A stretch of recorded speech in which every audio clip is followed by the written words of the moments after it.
Hey guys, I'm Sir John. I came all the way from Los Angeles to share my tips with you guys about makeup, celebrity hacks, and things like that. So I hope you like it.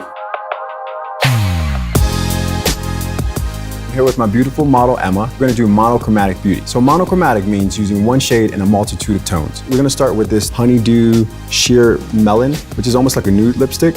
And we're gonna use this as a blush and also a lip. I'm gonna tap a bit of pink into this equation just to warm it up. Take your blush brush. So this is a dry blush brush, there's no product on it at all. So I'm using a layer of cream blush and I may set it with a powder blush as well. We're gonna find the apple of your cheek. So when you smile, wherever you see the most fat, this is gonna be your apple. So we're gonna deposit most of our color right there. So as we go there, we're gonna start to kiss the complexion with a bit of the color, and I'm not over saturating the cheeks. So I want it to look like it's lit from within. And it's okay to use your lip color as a cheek color. This is gonna moisturize the skin, but it's not gonna clog your pores. So we're gonna take a bit of powder blush. So not to make everything matte, to set the look. And also, I don't want her to be really shiny underneath the eyes.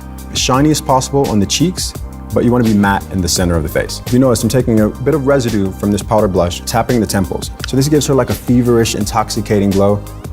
So now we're gonna go directly into lips. I'm using a hydro lipstick by WBeauty called Golden Vanilla. So ladies, what I want you to do is go directly onto the lips from the tube. And it doesn't have to be a specific motion, and you don't have to saturate the entire lip, but want there to be a slight stain happening.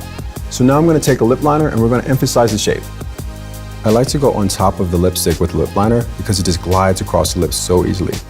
So when you have a mistake or you happen to use a little bit too much blush, what I want you to do is use a sponge, and it's slightly damp. And we're gonna use this as our magic eraser. So it'll remove any fingerprints you put in the blush or any areas with too much product. So this is our final step. So we're flush in the cheeks, we have a bit of bronzer in the forehead, so I'm gonna highlight. So highlighting is the name of the game. With my ring finger, I'm tapping a bit of highlighter on the high planes of the cheekbone. So these are almost like supermodel cheeks. And supermodel cheeks are definitely three-dimensional. So we're gonna take a little bit and tap it on the top of the lip on the cupid's bow. Brings more attention to the lip liner, and then maybe a bit on the ball of the eyes.